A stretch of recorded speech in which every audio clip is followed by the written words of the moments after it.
It's Tuesday, April 7th, 2009, and it's got to be 420 somewhere in the world. I'm your host, Radical Russ Belville. Produced and distributed by the National Organization for the Reform of Marijuana Laws in Washington, D.C., this is your NORML Daily Audio Stash, the growing truth about cannabis.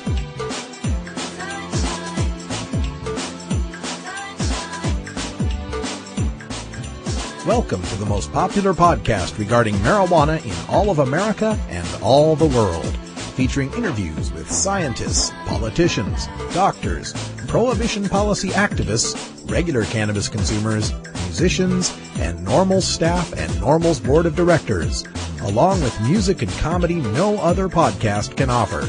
You can always find out more about our show at our website, stash.norml.org, and continue the education and conversation on our blog as well. We're ending marijuana prohibition with education, one listener at a time.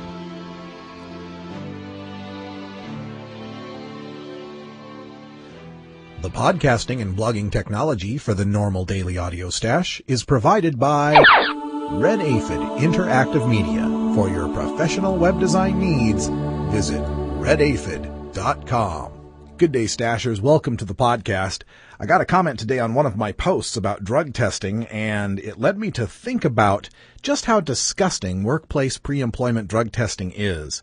Imagine you've walked into a job interview. Everything's gone well, your resume's impeccable, your personality's fit, the job is a perfect fit for you, and you are a perfect fit for the company.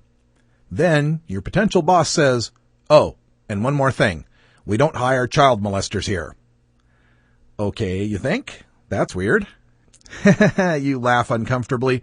Well, that's a good thing, I guess, because I'm not a child molester. He continues, "We have a molester-free workplace policy here. I need you to go behind that curtain there and take off your pants." Excuse me? It's just part of our molester test. Don't worry, it's a standard procedure. Your privacy is maintained. Just step behind the curtain. No one will see you. Just strap on the plethysmograph. The what? The plethysmograph. It's that little thing back there that looks like a mini blood pressure cuff. Just strap that onto your penis. What? It measures the volume of penile engorgement. While you're wearing the plethysmograph, we'll also have you put on these stereo vision goggles. Then you'll see various images like a flower, a car, a house, and every so often a naked child. If the plethysmograph registers no change in erectile function, we know you're not a child molester, and we can finalize this job offer. It's just a one-time test. Everyone that works here, including me, has had to take it. Would you want to work for that company? What does it say about the beginning of a relationship when the person with the power in that relationship begins it by accusing you of not only being a criminal, but being a social deviant as well? What does it say about your job when your resume isn't as important as your penis? Unless you're a porn star, of course. Well, that's what it is to take a pre-employment urine test. Your boss is essentially accusing you from the very beginning of being a criminal and a liar. You're guilty of being a druggie until proven innocent. I think it was George Carlin who asked, if the drug test wasn't pee in a cup and instead it was shit in a bag, do you think they'd be so popular? Drug tests, when you really think about it, are disgusting. When someone can give me the argument that would convince Benjamin Franklin he needs to pee in a cup to get a job, I'll take another pee test. Now, coming up on today's Daily Audio Stash, we've got your hemp headlines, including our weekly legislative roundup on our Government at Work Day, and some sad news about a NORML activist in South Dakota we need to catch up on. And in our Government at Work segment today, we're visited by Chris Goldstein, the founder of the Daily Audio Stash, who's now reporting out of New Jersey. He's going to give us an update on the New Jersey and the Pennsylvania medical marijuana bills that are currently in play.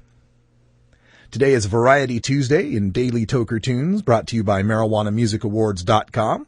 And in our second segment, some more Government at Work as we're joined by Matt Simon from the New Hampshire Coalition for Compassionate Care with an update on the bills that are making it through the legislature in New Hampshire.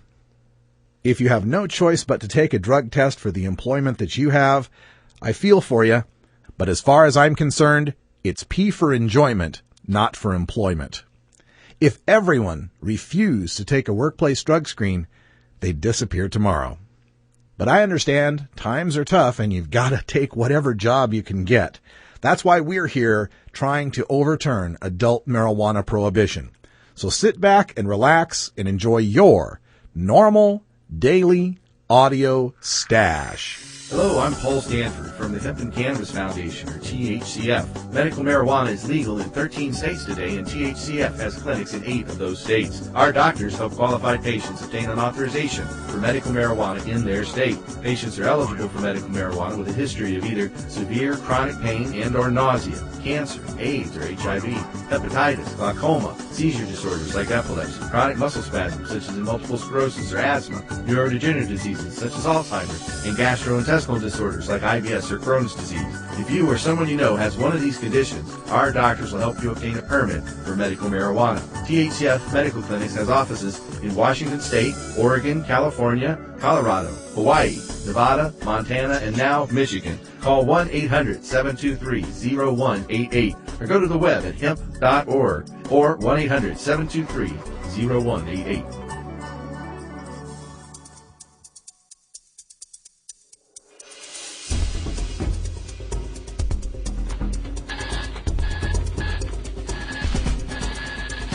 Now it's time to take a look at the latest stories about marijuana from news organizations across America and around the world in our NORML Daily Audio Stash, Hemp Headlines.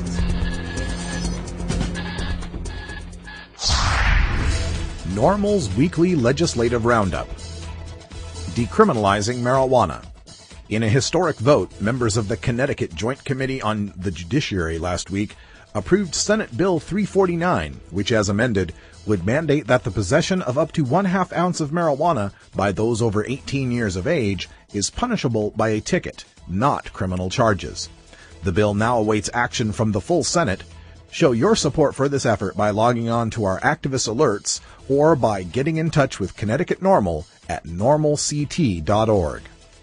In Texas, members of the House Committee on Criminal Jurisprudence will hear testimony on Wednesday in favor of House Bill 902, an act to reduce the penalties for the possession of up to 1 ounce of marijuana to a fine-only offense. The hearing is scheduled for 2 p.m. in room E-2028 in the State Capitol building. If you live in Texas, you can write your representative in support of HB 902 by visiting our Activist Alerts page. You can also leave a message for the committee through links at the main page at normal.org. Full details on attending this week's hearing are available from Texas NORML at texasnormal.org. Legalizing medical marijuana. Minnesota lawmakers continue to show their support for making medical cannabis legal. Senate File 97 is now before the Senate floor, and the House companion bill is also gaining momentum. If you reside in Minnesota and want to see it become the 14th state to legalize the physician-supervised use of cannabis, please visit our Activist Alerts page to contact your elected officials and the governor's office. In Alabama, members of the House Judiciary Committee are scheduled to hear testimony this Wednesday in favor of House Bill 434, the Michael Phillips Compassionate Care Act. If you live in Alabama, you can contact your state officials through our Activist Alerts page, and you can learn more about attending this week's hearing from Alabamians for Compassionate Care at compassionate-care.blogspot.com. And since so many of you have asked, yes, medical marijuana legislation is coming to Pennsylvania. Over the past weeks, NORML state affiliates in Pennsylvania and New Jersey have been working closely with Pennsylvania Representative Mark Cohen, Democrat of Philadelphia, legalizing the authorized use of medical cannabis. Representative Cohen's bill is anticipated to be formally introduced before the legislature later this month, and mainstream media outlets are already opining for its passage. For more information or to become involved in this effort, please visit our Activist Alerts page or contact the good folks at Philly NORML at phillynormal.org. And to learn about additional pending legislation in California, Colorado, Hawaii, Illinois, Maine, Maryland, Massachusetts, Missouri, New Hampshire, New Jersey, Oregon, Rhode Island, Tennessee, and Vermont, please visit NORML's Legislative Action Alerts page by visiting the Activist Alerts map at stash.normal.org. North Texas football player found dead by gunshot to the head. Over pot. Sometimes I receive the saddest email here at the stash. Last week I got an email that read, "Yesterday I was told that an acquaintance of mine has been missing since Wednesday after he drove to Oak Cliff in downtown Dallas to deliver 2 ounces of pot to some people I don't know. Today I received news that he's been found in his car riddled with bullets." And then the report came from the Dallas Morning News, and it mentioned nothing about marijuana. Jermaine Lance Dawson, age 21, who played football for 4 years at the University of North Texas, had a single gunshot wound to the head when he was found in a white SUV near a Louisville auto repair business. He had been missing since Thursday. No weapons were found in the vehicle, and police declined to say if there were signs of a struggle. Dawson's girlfriend reported him missing shortly after 7 p.m. Thursday, Denton police spokesman Ryan Grell said. And apparently the email that I got was correct, because the North Texas College newspaper reported last Thursday, Louisville police arrested and booked Ryan Trenard Harrison, age 18, of Dallas, for the murder of North Texas student Jermaine Dawson at about 7 p.m. Tuesday in the 200 block of Creek Cove Drive in Dallas. Harrison was arraigned Wednesday morning in lieu of a $250,000 bond, said Captain Kevin Deaver of the Louisville Police Department. According to the arrest affidavit, Dawson's girlfriend told police he went to Dallas to sell marijuana to Harrison when the deal went left. Dawson was a coach and a mentor to kids at the local Boys and Girls Club who remembered him at the funeral services last Thursday. Green and white balloons lined the railings of Fouts Field. Banners from the Boys and Girls Club of America, where Jermaine Dawson worked, read, "Coach Dawson, you will always be missed," and "We miss you, Coach Dawson." Chris Miller, North Texas alumnus and former Mean Green teammate, led the service. Miller said, quote, "It's good to see people come out and support Jermaine and celebrate his life. It's good to see him remembered in an honorable way," end quote. So, an 18-year-old man murdered a 21-year-old man over 2 ounces of pot. A transaction worth perhaps $600 to $700 solely because it is a contraband product. A sale requiring armed customers solely because disputes can't be settled by police and courts. 2 ounces of weed that would sell for about $60 to $70 in an adults-only, highly secure cannabis shop if we were allowed to create such businesses. Rest in peace, Jermaine Dawson. We'll keep fighting and remembering the people like you who've died in this stupid war over marijuana. South Dakota NORML's Bob Newland facing 5-year felony charge. Bob Newland from South Dakota NORML has been a frequent guest on the stash as recently as February. I just received this email from him. As anyone who reads the stash knows, we have a campaign in South Dakota to put a medical cannabis question on the ballot. It's available at www.sdcompassion.org. I have withdrawn from any connection with the campaign itself. Here's why. This story from the Rapid City Journal. Longtime marijuana advocate Bob Newland busted for pot possession. Bob Newland of Hermosa, a longtime proponent for legalizing marijuana, was charged Monday with felony possession of marijuana and 2 related misdemeanors after he was stopped for speeding. A South Dakota highway patrolman clocked Newland at 48 miles per hour in a 35 mile per hour zone on March 20th, according to 7th Circuit Court documents. Newland is charged with possession with the intent to distribute more than 1 ounce but less than a half pound of marijuana, a Class 5 felony punishable by up to 5 years in prison if he's convicted. The misdemeanor charges included possession of 2 ounces of marijuana or less, possession of drug paraphernalia, and the speeding violation. Bob continues, "At this moment, I have no further comment on the story itself, nor on the facts as they are presented above. Conviction on the most serious of the charges, possession with the intent to distribute, carries the possibility of 5 years and a $10,000 fine." Now, we've got some links to the news stories about Bob's bust from the Rapid City Journal and the Sioux Falls Argus Leader, as well as 3 different blogs from South Dakota that have commented. We would like to encourage all Stash listeners to check those out and make comments in support of Bob. And I have some further comments, speaking of that. Let's see. Felony intent for X amount of weed, where 1 ounce is less than X, which is less than 8 ounces. Plus a misdemeanor possession of X amount of weed where X is less than or equal to 2 ounces. So that suggests to me that the police claim Bob had more than 1 ounce, but less than 2 ounces of weed, or what we here in Oregon call running low.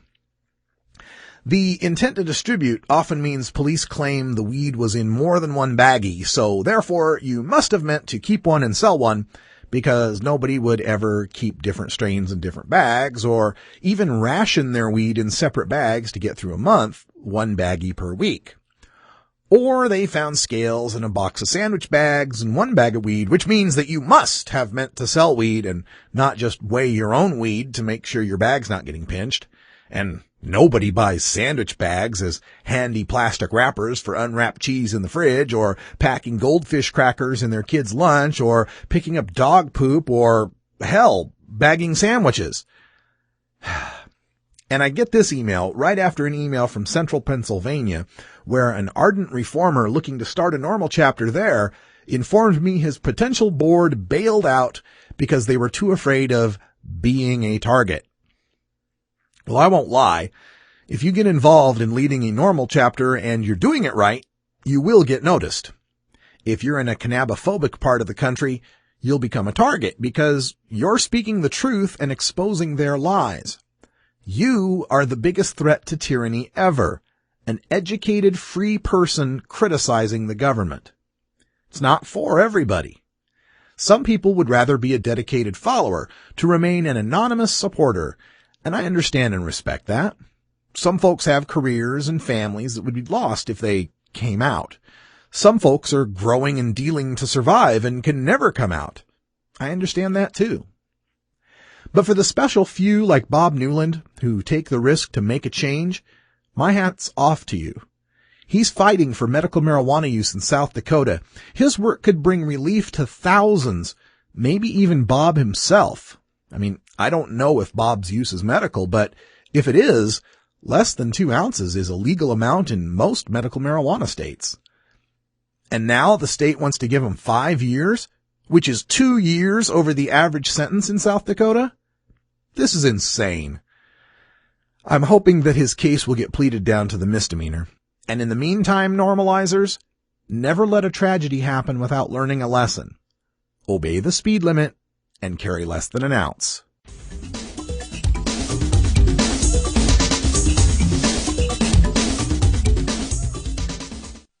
Dear Mr. President, last November you were elected on a platform of change. You promised the country reform on the political system. Well, let me tell you what NORML.org and many other Americans want changed. Marijuana laws. It was estimated that America made its 20 millionth arrest for marijuana possession this year. You want a real economic problem? How about the amount of money being spent on simple possession arrests? Incarcerating people costs taxpayers around $23,000 per year, and NORML estimates that up to $10 billion a year are spent on enforcement for mostly nonviolent offenders. Now let's imagine what would happen if marijuana was legal. Not only would we save billions each year on enforcement, but imagine the economic boost. You would produce jobs growing, selling, and tax dollars coming in from the regulation of marijuana. I'm not saying let people loose to sell on the streets. Put government regulation into tax and control at sales like alcohol. Street dealers are the problem, not a guy with a gram in his pocket. Put in harsh punishments for people who drive under the influence, and stop punishing people who enjoy marijuana safely in their home. Mr. President, if you really want change, legalize marijuana. Tuesday is our look at your government at work here at the Audio Stash.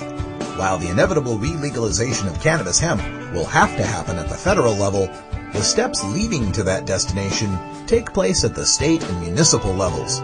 We focus in on the initiatives, bills, and amendments regarding cannabis across all 50 states, and what activists like you are doing to enact a positive reform to our cruel and outdated marijuana laws. Body dies, the eagle flies, the birds they sing, the creatures learn. It's an honest day's work,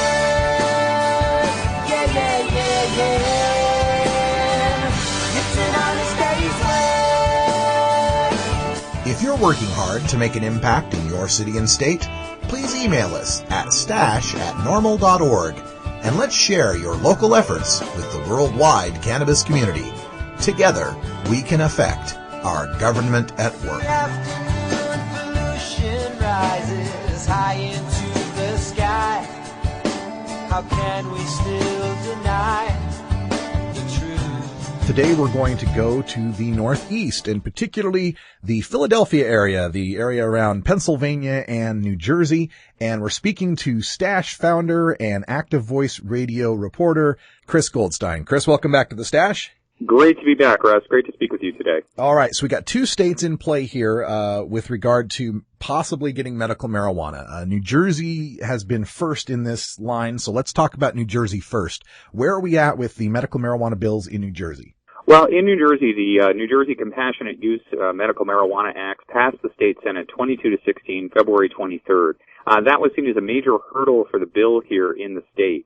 It's been considered in committees, and it's been sitting in the state legislature for almost 3 years now. But this year, there was a really vast effort by patients, MS patients, cancer patients, people with Crohn's disease, who came forward and spoke before the Senate Health Committee. The senators out on the floor used those testimonies over and over again as they said that they were going to vote in favor for the bill. So the response from patients has just been amazing. So it's passed the state Senate. Now it's waiting for action by the Assembly Health Committee, and it does need to see a full vote by the Assembly to become law here in New Jersey. The assemblyman who's considering that is actually my assemblyman, Dr. Herb Conaway of Burlington County. And I know many of the groups out there have been asking for support in emails and faxes to Dr. Conaway's office, asking him to take action on the bill. The Assembly Health Committee has to consider it, and then it goes to the full Assembly for the vote. There's certainly a lot of support for it here in New Jersey. We've been holding public awareness seminars for the Coalition for Medical Marijuana of New Jersey, and we've really seen a lot of positive support. A lot of new patients have come out. A lot of interested parties have come out, and at our last seminar meeting, we had a Pennsylvania legislator came out to our meeting, and now it looks like Pennsylvania is going to consider medical marijuana as well. Wonderful developments there. So this assembly committee that we have to get through looks like the next step. What does it look like as far as how the votes might break on that committee? It's really hard to say on this committee, but some of these committee members were involved with an informational session in 2006. Some of our listeners might recall Montel Williams came to New Jersey to talk about his own medical marijuana use, and it really was a standing room only crowd for that. Many assemblymen were there. As far as the committee goes, again, it's headed by somebody who is a doctor, Dr. Herb Conaway. He's considered a very pragmatic legislator here in the state. The committee has certainly been hearing from the public on this. When I called Dr. Conaway's office, they were very aware of this legislation out there. How they'll vote, well, it's kind of always hard to tell on these issues. But I think that there's certainly a lot of sentiment that New Jersey voters want to have the full assembly consider it. Governor Corzine has already said that he supports such legislation, and if the assembly votes like the public in their support, it sounds like it has a good chance of making it through. So does this committee, does it feel like it's the big hurdle, and once you clear that, it's smooth sailing? Well, what's interesting is that many of the activists here locally have said that the Senate was the big hurdle of all things. They felt that the Senate, the full vote in the Senate was really the biggest hurdle for this legislation. The committee, again, has been hearing from people in New Jersey and across the state. Now that it's passed the Senate, there's some extra weight here for the committee to at least forward it to the full assembly. Having the Senate vote on it is a pretty major thing. New Jersey politics are big money politics here in the state. And the New Jersey residents take their politics very seriously. So to have the Senate pass the bill, I think that adds a lot of extra weight to having the committee consider it and forward it on to the full assembly. If folks want to help apply pressure and voice their support for this, what websites or contact numbers should they know? The best place to go for all the contact numbers is cmmnj.org. That's cmmnj.org. And I hope I have a link up there as well. That's the Coalition for Medical Marijuana of New Jersey. They can put you in contact with a database that connects with the New Jersey legislators. Of course, there's a CapWiz program up at NORML's Legislative Action section as well that can help voters get in touch with their local legislators. And it's important that people contact their own assembly people, not just Dr. Conaway, because all of the Assembly needs to hear about this. And I have to put a special appeal out there to anybody who is a medical marijuana patient or who would like to be a medical marijuana patient. It's most important that Assembly members hear from you. It's the Coalition for Medical Marijuana in New Jersey. Just take those initials, cmmnj.org, and you can get that information. Now let's look over a bit to the west to Pennsylvania, where the beginnings of a medical marijuana bill are starting. Can you update us there on what's happening in Pennsylvania? Yeah, very strong beginnings on that. Again, the representative who is in charge of the Democratic caucus, his name is Mark B. Cohen. He's been serving in the 202nd district seat in the Pennsylvania House since 1974. He's the second most senior legislator. He is well known as a very progressive Democrat in Pennsylvania, and he came out to our Coalition for Medical Marijuana of New Jersey information seminar a couple of weeks ago in Collingswood, New Jersey, and he was very open to hear about all aspects of medical marijuana, how patients use it, how other states administer their programs, and what he could do to get a bill introduced in Pennsylvania. And thankfully for some on-the-ground activists in Philadelphia already, namely Derek Rosenwag of Philly NORML and also the group PA for MMJ, they were able to forward him a couple of draft pieces of medical marijuana legislation, and his staff hit the ground running on it. They've asked a lot of very fine point questions, and they've certainly been lobbying for support amongst their fellow legislators to get co-sponsors for the bill and get it introduced as soon as possible. The latest news is that the medical marijuana bill in Pennsylvania may very well be introduced by the end of April. And as we know, Russ, it can take a year, 2 years, even more to really get through the full legislature. But we have to get the process started somewhere, and Representative Cohen is definitely enthusiastic about introducing this bill this year. Yeah, he certainly seemed to be. We spoke with him here on the Daily Audio Stash, and he was very supportive and very curious about the issue. And I think with what you've told us here about him being a long-serving and well-respected legislator, that bodes well for what we're doing here in Pennsylvania. Politically speaking, James Carville, the Democratic strategist, was famous for saying that Pennsylvania was Philadelphia on one end, Pittsburgh on the other, and Alabama in between. As you look at the demographics of Pennsylvania, what do you anticipate might be any problems, or would there be better support than people think from the areas of Pennsylvania? Well, it's interesting. There was a Franklin and Marshall poll that was out a few years ago that polled Pennsylvanians 76% in favor of medical marijuana access. And while Carville's statement is certainly the buzzword for the voters in Pennsylvania, I think that no matter where the political parties lie, the state that really brought us liberty and brought us things like the Declaration of Independence and the home of where the Constitution was written, I think the voters across the state of Pennsylvania have a real sense of that this is a states' rights issue, that it's a privacy issue, that it's an issue about a relationship between a patient and a doctor. And looking around the country, of course, New Jersey is moving forward with their legislation, but as you well cover here on the Audio Stash every single week here, Russ, there is medical marijuana legislation moving forward in many states around the country. More than anything, I'm sure that Pennsylvanians don't want to be left out of this in some way. Mr. Cohen also specifically wants to address the issue of perhaps having medical marijuana tax. That's something that's become a new issue in your state of Oregon, and of course it's an issue in California. But in New Jersey's law, it wouldn't be a tax system; it would be a nonprofit system. So it's going to be a little bit different than New Jersey. But the idea of compassion that's there, and the idea of having access for debilitating medical conditions, that is certainly at the very forefront of the issue in Pennsylvania. And again, as you mentioned, Mr. Cohen is a seasoned legislator in the state of Pennsylvania. He is more than well known. He is the chair of he is the head of the Democratic caucus in the Pennsylvania State House. One would say that he has a tremendous amount of clout, and you wouldn't be wrong in that statement. So having him out at the forefront of this medical marijuana issue has certainly moved it forward fast. All of the local newspapers have really taken notice of this. In fact, the Philadelphia Inquirer just last week opined in favor, in an editorial in favor of medical marijuana access both in New Jersey and Pennsylvania. So having a progressive Democrat from Pennsylvania forward this bill, there really couldn't be anything better for Pennsylvania in this. And although the voting demographics across the state are a little interesting as you get from Philadelphia to Pittsburgh, there is a strong sense of states' rights in Pennsylvania, and I believe that this issue will really play well to that. I think I hear that a lot from the northeastern states, the original 13 colony states. A lot of that states' rights seems to be something that is really deep in the heart of people out there in those areas. Would you agree? Oh, well, certainly so. I think that in these areas that have sort of been the longest political areas in our country, since they were part of the 13 original states and colonies there is a sense that states' rights is a very important issue. Things like gun issues out here have been very contentious, and they have been couched in terms of the states' rights issue.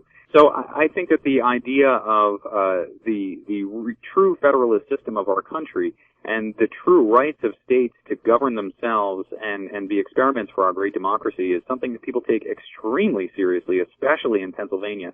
New Jersey, not so much. I would say that the states' rights issue isn't as much of a thing in New Jersey, but for Pennsylvanians, that is really a rock-solid core of political belief, no matter what party you're from.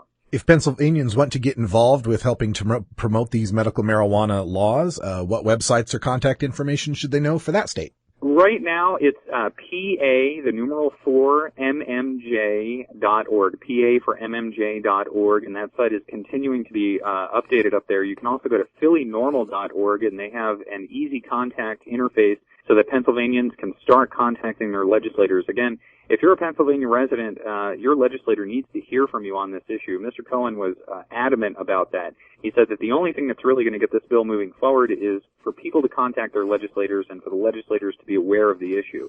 And just from the news that's been out there lately, we have been receiving floods of emails into the Philly Normal website and PA for MMJ. Some have even come from National Normal forwarded to us. Pennsylvanians are very interested in this issue. Alan St. Pierre was just on WYOU with Mr. Cohen in a series they call Interactive, and they did a live web poll, polled 73% in favor for medical marijuana just during that one little show. These things are important, although these web polls and things like that are not official paid-for polls that have hard demographics and hard numbers of voters. Believe me, politicians look at these web polls just like the public does. Well, Chris, before we wrap things up, is there anything else you need to let us know about the cause there in New Jersey or Pennsylvania? Well, again, New Jersey is at a very critical stage here, Russ. It's passed the Senate. It's got to get through this Assembly Health Committee, and it's got to get through the full Assembly. This bill could very well die unless people go out there and support it right now. Over the summer and even right now in the spring, if the Health Committee is coming forward about this, we really need people contacting their Assembly people on this issue. And again, most important, there have been some absolutely courageous patients who have stood up and talked about medical marijuana here in the state. If you are somebody who could benefit from a medical marijuana program, or if you have the just incredible, almost superhuman courage to talk about your current medical marijuana use, even in a state that doesn't have it available, like some of these patients did before the Senate Health Committee, please contact your legislator. Tell your story to them right now, because that's what this is about here in New Jersey. It's about patients. The opposition wants to make it about something else. Let's make sure we keep it about the patients here in New Jersey. So patients, please contact your legislators. If you're in support of medical marijuana access, don't be quiet about it. Make sure that you contact your Assembly people or get involved with one of the local groups. Well said. And those local groups, again, the Coalition for Medical Marijuana in New Jersey is at cmmnj.org. Philly Normal in Philadelphia is at phillynormal.org. And Pennsylvania for Medical Marijuana is at PA4, the number 4, mmj.org. And of course, Chris Goldstein is the founder and the original host of the Normal Daily Audio Stash, who's doing fantastic work out there on the East Coast with Active Voice Radio and all these organizations. We love it every time you join us here on the Stash. Thanks, Chris. Many thanks, Russ. Have a great day. Hello, this is Webb Hubble. Life insurance is now available for responsible marijuana smokers. For years, responsible marijuana smokers have not been able to access affordable life insurance products. NORML uniquely supports cannabis consumers. 2 carriers have already agreed to offer all of their traditional life insurance products at all levels without excluding individuals who smoke marijuana responsibly. Help NORML and help yourself. If you've been declined for life insurance, are paying above market premiums, or simply want to know what now may be available in the way of insurance for marijuana smokers, contact me at info@mclaughlinonline.com or simply call me at 202-293-5566.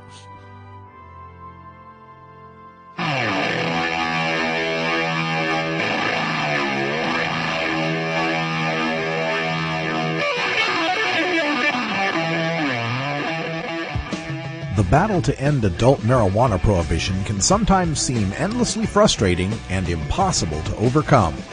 One way we bond as a community and draw strength to continue is by rejuvenating our spirit through art and music. The Marijuana Music Awards exist to recognize those sonic artists in all genres of music who feature a ganja-friendly message to motivate and inspire all the cannabis community. Our daily Toker tunes, brought to you by MarijuanaMusicAwards.com, feature the finest in blues, rock, jazz, hip-hop, rap, reggae, country, bluegrass, and dance music to enhance that 420 feeling and refresh all you stashers for another day on the front lines of the drug war. Enjoy this cut from MarijuanaMusicAwards.com and visit our blog at stash.normal.org to learn how you can vote for your favorites and enter your Toker tunes in the 2009 Marijuana Music Awards.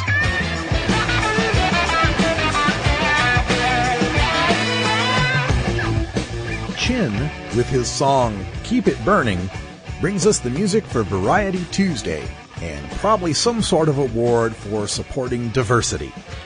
Part Danish, part Japanese rude boy, Chin sings unique dancehall reggae songs about social issues like marijuana, police stupidity, and of course, songs for the girls. Chin was the first Scandinavian reggae artist to be taken seriously in the Jamaican dancehall industry. His original flow and raw lyrics have impressed many artists and producers. Chin works with international artists and performs at concerts and festivals around the world, including Jamaica, Germany, Denmark, and Scandinavia.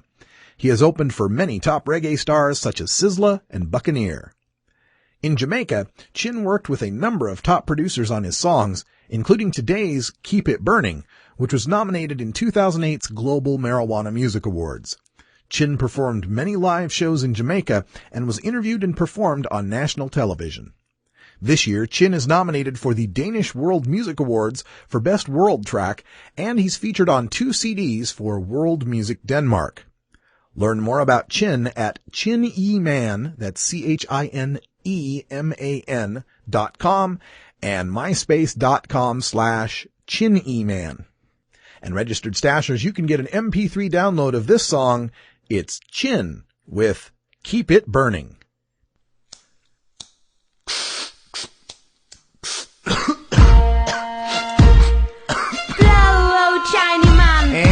What's that you smoke? Some wicked high grade or some gum made up and I'm impressed. You want a lick? See the chalice happy burn. Speaking happy burn. Turn! Keep the ganja pipe burning. The good sense to me, your man yearning. A ganja man, they put you stiff in the air. And I wave it like you just don't care. When me sing again, keep the ganja pipe burning. The good sense to me, your man yearning. A ganja man, they put you stiff in the air. And I wave it like you just don't care. Turn! Weekday, yes me have to crap it. Say it's a bad habit, but it make me fly like a rocket. Too much of anything will make you an addict. Yes me feel stressed when me know have it. Come on, girl I look good, like play a boy bunny rapid. She a smell the 250 back me have in me pocket. 2 slip kick on, want me plug in a socket. Under me Guinness and me weak me a walk it yo. Keep the ganja pipe burning. For good sense to me your man yearning. A ganja man they put you stiff in the air. And I wave it like you just don't care. Shiny man I sing, keep the ganja pipe burning. For good sense to me your man yearning. A ganja man they put you stiff in the air. And I wave it like you just don't care. Road boy from overseas, we no care, we no matter. This will be get flatter, man, we a tapper. Big Mac, double whopper, original showstopper. No say man no rapper, but can't say man no chatter. Light up we big it, make it bun down proper. On the time we real roof boy used to real chopper. This the king blow out, your head pan a platter. Smoke a split and relax, man, you too lapa lapa. Keep the ganja pipe burning. For good sense to me, your man yearning. A ganja man, they put you stiff in the air. And I wave it like you just don't care. Who don't feel listen me? Keep the ganja pipe burning. For good sense to me, your man yearning. A ganja man, they put you stiff in the air. And I wave it like you just don't care. Blaze up the fire, keep it burning. 24/7, 365, we keep it alive. Blaze up the fire, keep it burning. 24/7. 24/7, 365, we keep it alive. When me light up me chalice, tell me don't fear no malice. I'm a trouble them gone. When me light up me bang in a Buckingham Palace. Good for every Tom, Dick and Harris. Good for every Michelle and Alice. From London to New York to Paris. Ganja make you feel good and spin like Ferraris. Room, ballet the Rastafaris. China man a real ganja man, me now go parry no cigarettes, no. Keep the ganja pipe burning. For good sense to me, your man yearning. A ganja man, they put you spliff in the air. And I wave it like you just don't care. Chinese man a sing, keep the ganja pipe burning. For good sense to me, your man yearning. A ganja man, they put you spliff in the air. And I wave it like you just don't care. Blaze up the fire, keep it burning. 24/7, 365, we keep it alive. Blaze up the fire, keep it burning. 24/7, 365, we keep it alive. Keep the ganja pipe burning. For good sense to me, your man yearning. A ganja man, they put you slip in the air. And I wave it like you just don't care. When me sing again, keep the ganja pipe burning. For good sense to me, your man yearning. A ganja man, they put you slip in the air. And I wave it like you just don't care.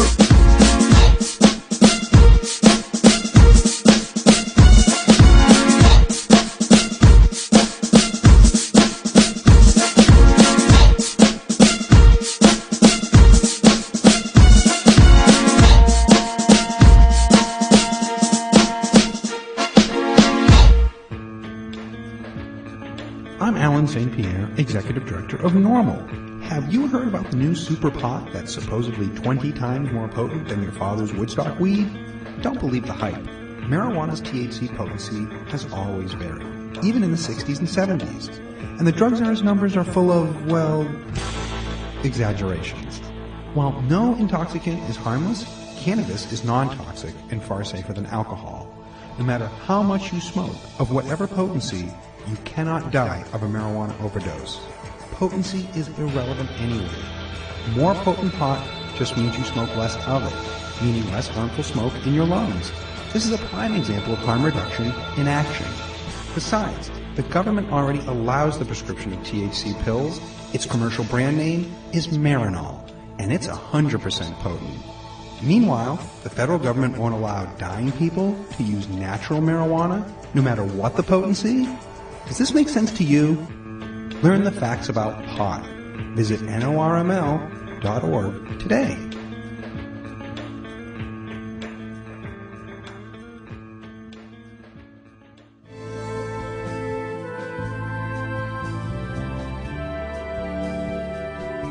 Legalization, decriminalization, lowest law enforcement priority, medical marijuana, ganja sacrament, consumer cannabis, industrial hemp. The world of marijuana law reform involves many different aspects of cannabis that intersect nearly every public policy discussion in America, including healthcare, the economy, global climate change, law enforcement and prisons, immigration, religion, free speech, energy policy, and war. Now we take a look at how re-legalizing marijuana will change the world in our NORML daily audio stash, Cannabis Conversations. With so many states pursuing medical marijuana legislation and decrim legislation all around the country, it sometimes gets tough to keep track on what's happening where, so we go straight to the source with Matt Simon from New Hampshire Coalition for Compassionate Care, and we're going to get the update with New Hampshire. So, Matt, how's it going?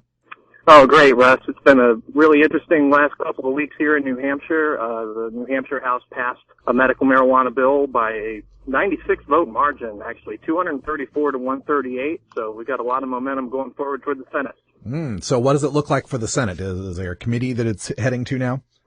Yeah, it'll be going to the Health and Human Services Committee at some point. It hasn't been scheduled yet, but we know that there's some support in the Senate, and we just got to go about the process of building the majority. And you know, we do what we did in the House, and I think we'll be great. We've got a lot of great patients involved with the effort, and just some really great advocates have stepped forward in the last few months. That's great. Now, on the Senate committee that you're headed to, do you have any feel for the outlook on that committee as far as how the votes might break down? Well, yeah, I mean, there are 5 members of the committee, and it looks, you know, based on what we know, we believe we can get a majority.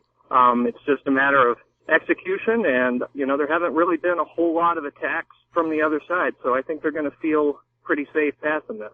Good. And once we get through the committee and it heads to the Senate, and we'll cross our fingers and hope it makes it through the Senate, what's been the reaction from your governor? Well, the governor says that he has concerns about the bill, actually serious concerns, I believe he said.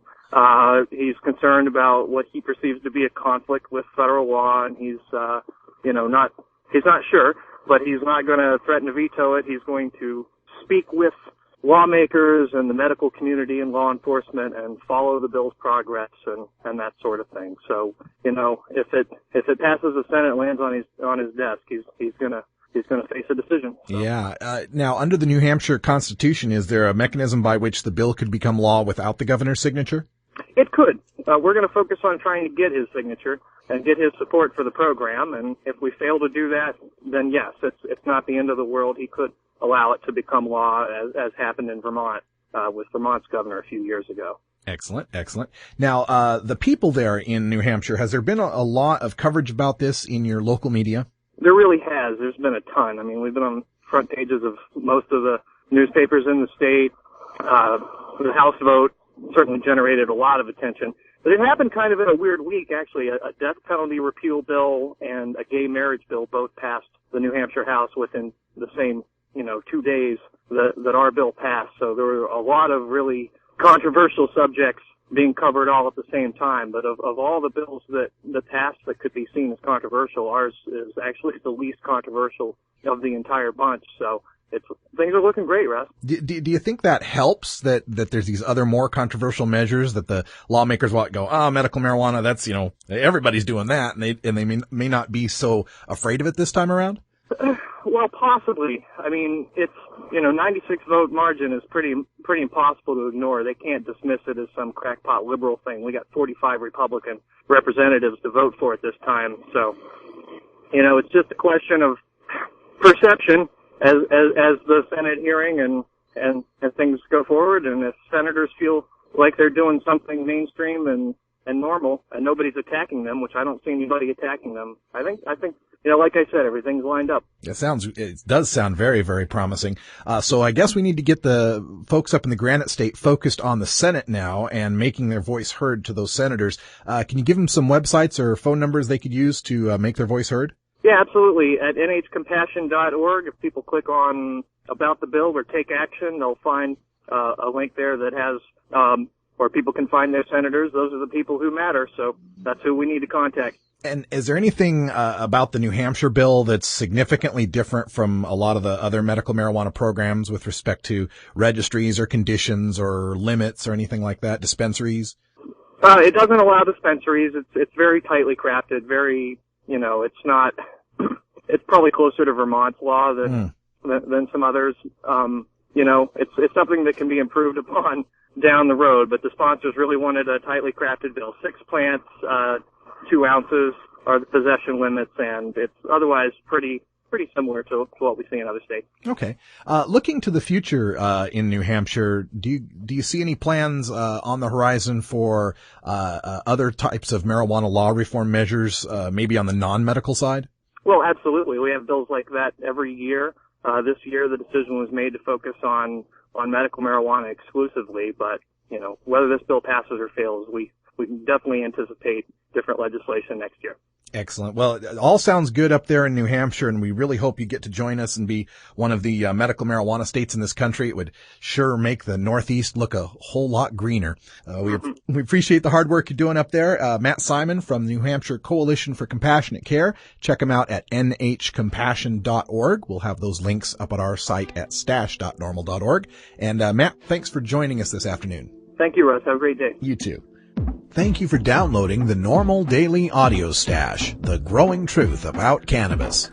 We are produced by the National Organization for the Reform of Marijuana Laws in Washington, D.C. Our executive producer is Alan St. Pierre. Our deputy director is Paul Armentano. Our webmaster is Brian Judy. And web production is provided by Red Aphid Interactive Media. As always, you can catch up on the latest information about marijuana at www.norml.org, and you can interact and download from our Audio Stash blog at stash.norml.org.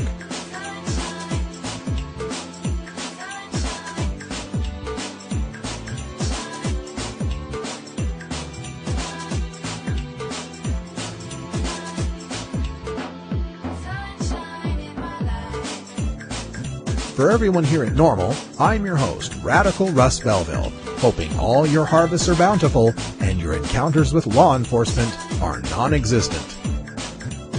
We leave you today with another one of our cannabis quotes, this one brought to us by Mississippi Hippie, who brings us Ronald Reagan, the former president of the United States, who said, quote, "The 9 most terrifying words in the English language are, I'm from the government and I'm here to help," end quote. To which I always replied, the 9 most terrifying words in the English language were, I'm Ronald Reagan and I am your next president. Folks, it doesn't matter whether it's Republicans or Democrats. NORML is completely nonpartisan.